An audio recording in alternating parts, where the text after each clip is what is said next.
আমি বিনি। সকল বন্ধুদের জানাই শুভ রথযাত্রার অনেক অনেক শুভেচ্ছা ও ভালোবাসা। সকালের দিকেই দেব ভাই এসে হাজির, এক ব্যাগ কাঁঠালটি দিয়ে গেছে। এদিকে গতকাল রাত্রে ভাই আর কাকিরা মিলে এতগুলি মালা বুনে রেখেছে। প্রত্যেকটি যেহেতু নিয়ে এখন আমাদের রথটি সাজানোর পালা। আর ওই দিকে কাঁঠালটি ভাই দিয়ে গেল, যেহেতু প্রভু জগন্নাথের প্রিয় ফল কাঁঠাল, সেই ফল ছাড়া তো পুজো একেবারে অসম্পূর্ণ।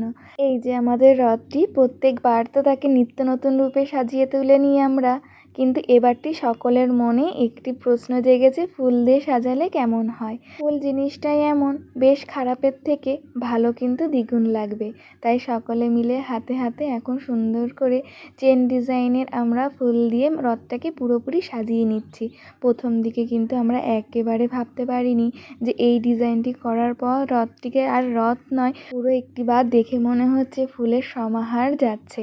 সত্যি এই দৃশ্যটা যে নিজের চোখে আমরা দেখতে পাবো কখনোই ভাবতে পারিনি। ওইদিকে কিন্তু আমরা বেলা সকাল 10টা থেকে 11টার মধ্যে রথটি সাজাতে বসে পড়েছি, কিন্তু টুকটুক করতে করতে আমাদের কাজটি সম্পূর্ণ হতে অনেকটি টাইম কেটে গেছে। এই যে পুরোপুরি রথটি সাজানো সম্পূর্ণ হয়ে গেছে।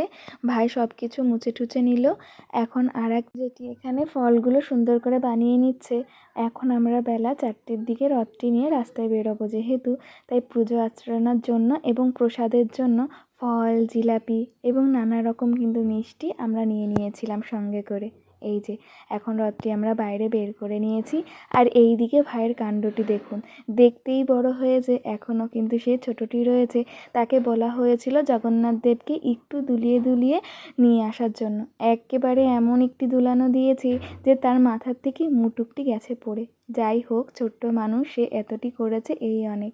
এইদিকে রথটি সাজানোর পালা। সাজাতে সাজাতে আবার একটু বৃষ্টি নেমে গেছিলো, তাই তাকে সম্পূর্ণভাবে ঢাকা দেওয়া হয়েছে। ওখানে একটু আমাদের দেরি হয়ে গেছিলো। ভাই এখানে সুন্দর করে আরতি করে নিয়েছে, চাকাগুলোতে জল দিয়ে এবং ধূপকাঠিটি দেখিয়ে দিয়েছে। সকলে এখন এখানে প্রণাম করে নিচ্ছে। তো আমরা এখন সকলেই তৈরি হয়ে গেছি রথটি নিয়ে রাস্তায় বেরোনোর উদ্দেশ্যে। বেরোনোর পরে একটি দৃশ্য দেখে বেশ ভালো লাগলো। প্রভু জগন্নাথের অনেক ভক্তগণরা রাস্তায় দাঁড়িয়েছিল, এমনকি যারা সাইকেল বাইক নিয়ে যাচ্ছিলেন দড়িটি টানার জন্য, তারা থেমে দড়িটি টেনে মন ভরে প্রণাম করে তারপরে তাদের গন্তব্য আবার বেরিয়ে পড়লেন। এইদিকে অনেকে বাড়ির সামনে দাঁড়িয়েছিলেন প্রভু জগন্নাথকে মন ভরে দর্শন ও নমস্কার জানানোর জন্য। তাদের আবার হাতে হাতে কাকিমা ও জেঠিমারা প্রসাদগুলো দিয়ে দিলেন। দেখুন তো, দূর থেকে আমাদের জগন্নাথের এই রথটি দেখতে কেমন বেশ ভালো লাগছিল। কাছের তুলনায় আমার মনে হচ্ছিল, দূর থেকে মনে হচ্ছে এক তোড়া ফুলের সমাহার যেন বয়ে চলে যাচ্ছে। এই দিকে আরও কিছু প্রসাদ গ্রহণের জন্য অনেক ভক্তরা দাঁড়িয়েছিলেন এবং তারা মন ভরে আমাদের প্রভুকে কিন্তু নমস্কার জানিয়ে দিয়েছেন।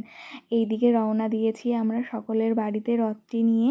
সকলে যেহেতু বয়স্ক মানুষ, রাস্তায় অতটি বেরোতে পারেনি, তাই তো তাদের বাড়ি বাড়ি রথটি নিয়ে যাওয়া হয়েছে। অবশেষে দেখুন তো, আমাদের বাড়িও কিন্তু রথটি নিয়ে আসা হয়েছিল।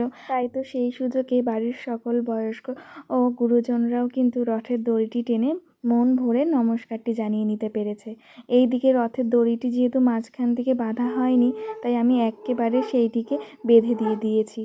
এই যে রথটি নিয়ে আমরা আবার রাস্তায় বেরিয়ে পড়েছি। ও হ্যাঁ, এবার আমাদের প্রভু জগন্নাথ শুধু রথে নয়, রথ সহ কাঁধে করে কিন্তু সে মাসির বাড়ির উদ্দেশ্যে বেরিয়ে পড়েছে। কারণ ওই যে রাস্তার অবস্থাটি তো দেখতে পাচ্ছেন, তার উপরে তো যা পরিমাণে বৃষ্টি হয়েছে, অনেকটি অসুবিধার মধ্যে পড়তে হয়েছে। জানেন তো এবার ভাই কি করেছে, যেহেতু প্রত্যেকবার সে মাসির বাড়িতে যায়, তার পাশের বাড়িতে রেখে দেওয়া হয়। এবার নতুন করে ভাইয়ের বন্ধু আরেক ভাইয়ের বাড়িতে প্রভু জগন্নাথ দেবকে এই 7-8 দিনের জন্য রেখে দেওয়া হবে। তারই বাড়ির উদ্দেশ্যে এখন নিয়ে যাওয়া হচ্ছে। এই যে অবশেষে আমরা সকলে মিলে পৌঁছে গেছি প্রভু জগন্নাথ দেবের মাসির বাড়ি রাখার উদ্দেশ্যে। এখানে কিন্তু কাকিমা প্রত্যেকটি চাকায় জল দিয়ে এমনকি ধূপধুনো দেখিয়ে প্রণাম জানিয়ে নিয়েছে। রথ হবে আর এইদিকে জিলাপি হবে না, সেটি তো একেবারে হতেই পারে না। আমরা যেই প্রভু জগন্নাথের মাসির বাড়ি এসে পৌঁছেছি, দেখুন অঝোরে কিন্তু বৃষ্টি নেমে গেছে। অবশেষে এখন আমরা প্রসাদটি গ্রহণ করে নিচ্ছি। সত্যি প্রভু জগন্নাথ দেবকে তার মাসির বাড়ি রাখতে পেরে আমাদের সকলের কিন্তু মনে ভক্তি ও শ্রদ্ধা আরও বেড়ে গেছে। আজকের ভিডিওটি নয়, এখানেই শেষ করছি। টাটা।